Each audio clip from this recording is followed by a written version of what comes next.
კონსტიტუციონალისტები განმარტავენ თუ რატომ არ არის კანონიერი სადავო საგამოძიებო კომისია და ამ კომისიაზე მიღებული გადაწყვეტილებები პირველ რიგში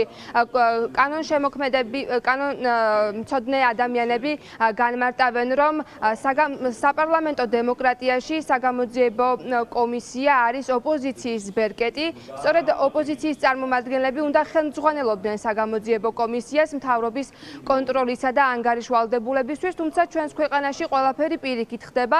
საგამოძიებო კომისია შექმნა თავად ხელისუფლებამ, ის აკონტროლებს, ის იღებს გადაწყვეტილებას და ამ საგამოძიებო კომისიაზე ფაქტობრივად შეიძლება ითქვას, რომ ოპოზიციის არც ერთი წარმომადგენელი არ იმყოფება და თავისთავად ეს უკვე ეწინააღმდეგება საქართველოს კონსტიტუციას, როგორც კონსტიტუციონალისტები განმარტავენ. გარდა ამისა, უნდა აღინიშნოს, რომ თავად ხელისუფლებას გამოძიების ბერკეტი სხვადასხვა გზით აქვს ამ ქვეყანაში, მაგალითად პროკურატურის გზით მას შეუძლია რომ დაიწყოს კონკრეტულ საქმეებზე გამოძიება, ხოლო რაც შეეხება ოპოზიციის ბერკეტს, სწორედ ოპოზიციის ბერკეტია საპარლამენტო დემოკრატიაში საგამოძიებო კომისიის არსებობა. თუმცა აქვე როგორც აღინიშნა, ამ ბერკეტს ასევე ხელისუფლება იყენებს. გარდა ამისა, უნდა აღინიშნოს, რომ თუ კი საგამოძიებო კომისიაზე დაიბარებენ კონკრეტულ პირს, მას უნდა განემარტოს თუ რა საკითხზე უნდა მისცეს ჩვენება და უნდა განემარტოს მათ შორის ის უფლებები, რომელიც ამ საგამოძიებო კომისიაზე დაბარებულ პირს გააჩნია. ის რომ მას შეუძლია არ მისცეს ჩვენება საკუთარი თავის წინააღმდეგ და მათ შორის ამ საგამოძიებო კომისიაზე მას შეუძლია ადვოკატთან ერთად გამოცხადდეს. სხვა შემთხვევაში ამ საგამოძიებო კომისიაზე პირის დაბარება არის უკანონობა და ამ არაკანონიერი მოთხოვნის არ შესრულების გამო პირის პასუხისგებაში მიცემა არ შეიძლება კანონიერ გადაწყვეტილებად ჩაითვალოს.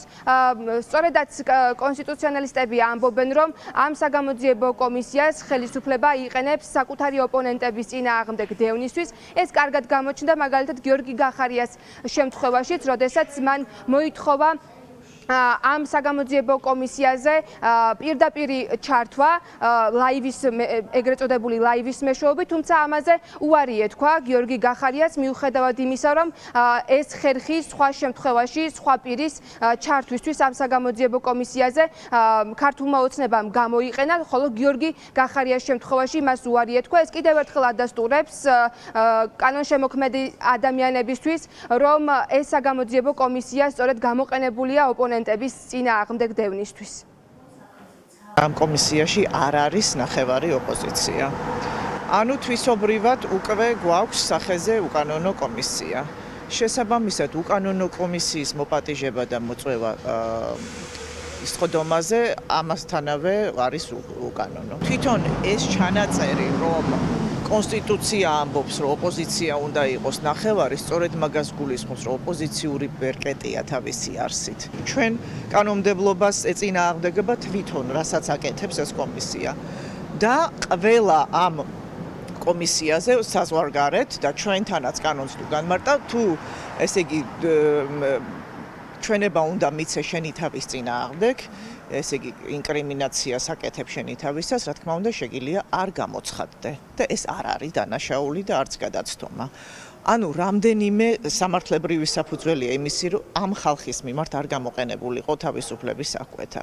აუცილებელია საგამოძიებო კომისიაში უმრავლესობა არ იქონდეს ხელისუფლებას, არამედ ოპოზიციას ქონდეს უმრავლესობა, ანუ ოპოზიციამ მიიღოს მთავარი გადაწყვეტილებები. ეხლა ჩვენ ვხედავთ სურათს, როდესაც ხელისუფლების წარმომადგენლები ხელმძღვანელობენ კომისიას. ასევე ჩვენ ვხედავთ, რომ ოპონენტის წინააღმდეგ სადამსჯელო ღონისძიებას ატარებს ეს კომისია, იმიტომ რომ თქვათ ოპონენტებს არ აძლევენ საშუალებას დისტანციურად ჩაერთონ, ვისაც ისინი თვლიან საჭიროდ, იმათ დისტანციურად რთავენ კომისიას. ცალსახაა, რომ აღნიშნული საგამოძიებო კომისია გამოყენებული არის პოლიტიკური ოპონენტების დევნისათვის.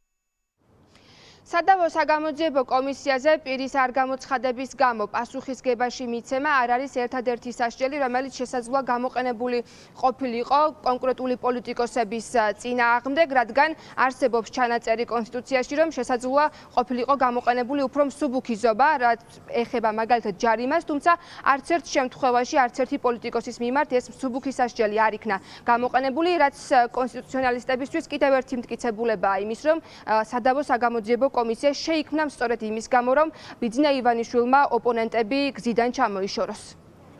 პირდაპირ ეთერში ნინო ელიკაშვილი გვერდებოდა.